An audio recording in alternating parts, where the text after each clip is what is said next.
love the Lord with their whole heart, with their whole soul and mind, and with all their strength, and love their neighbors as themselves. Oh, how happy and blessed are these men and women when they do these things and persevere in doing them.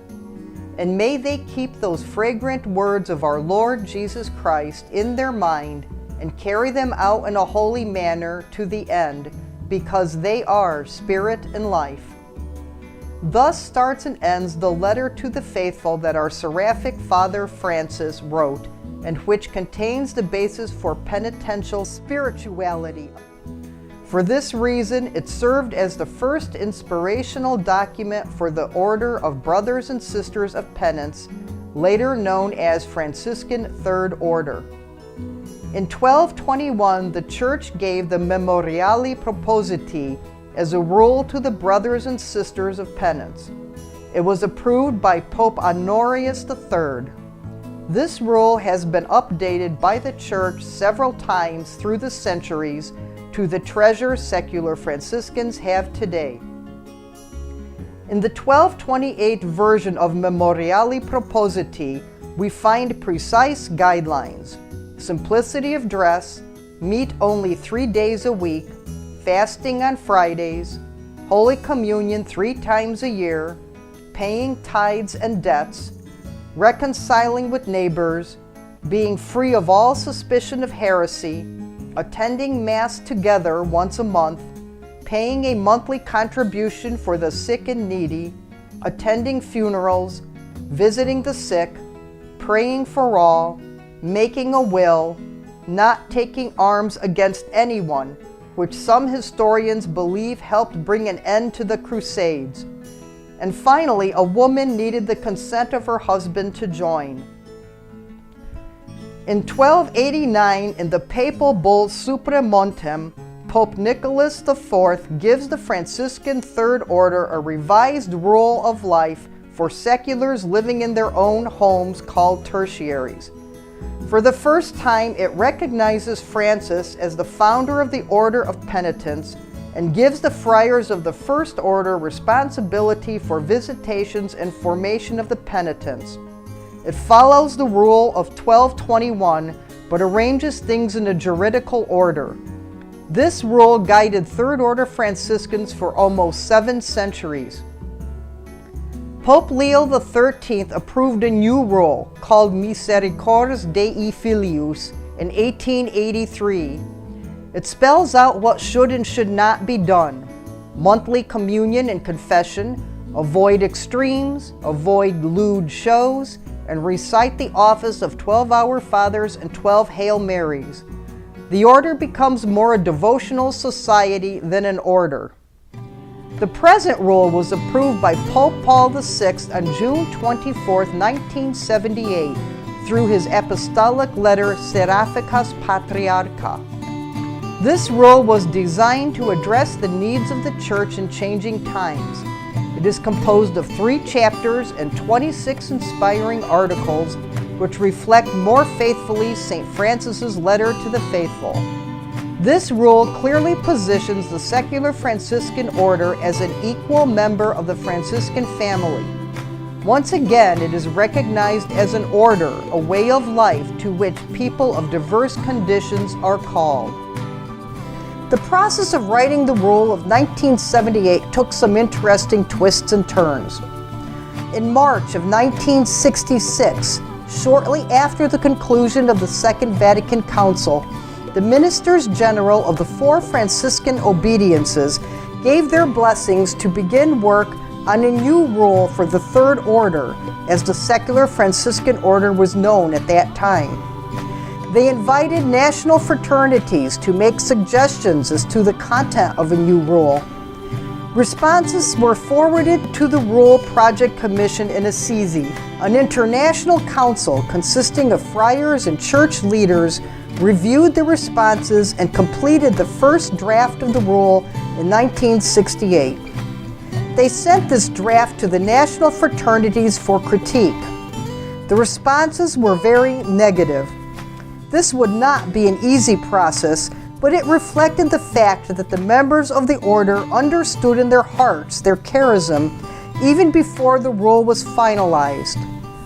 The critiques reflected and provided a guideline for the direction that the rule should take.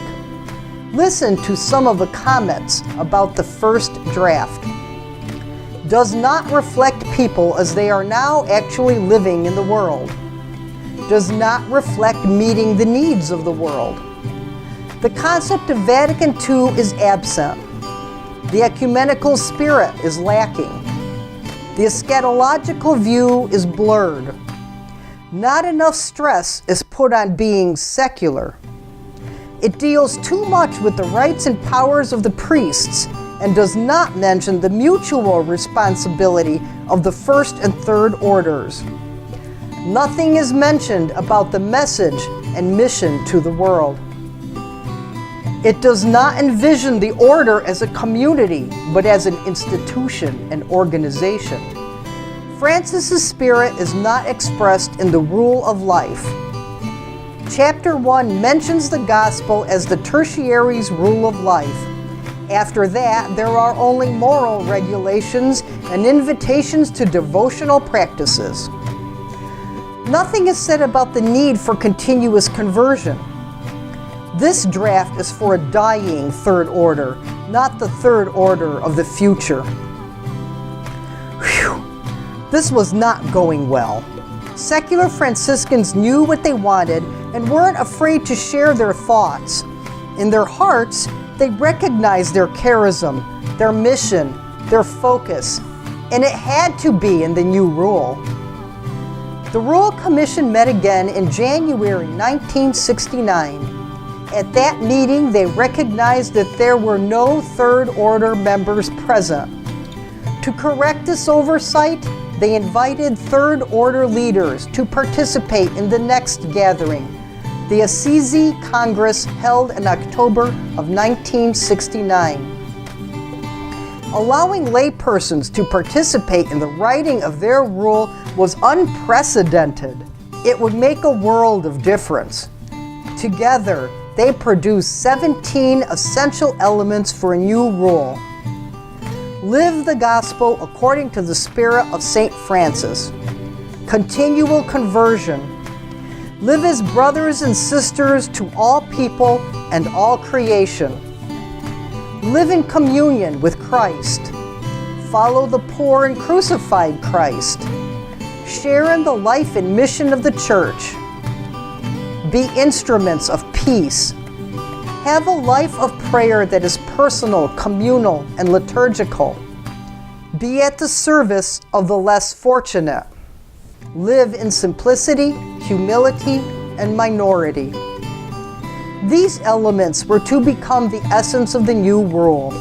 Of special importance would be that it should have a spirituality of a secular character.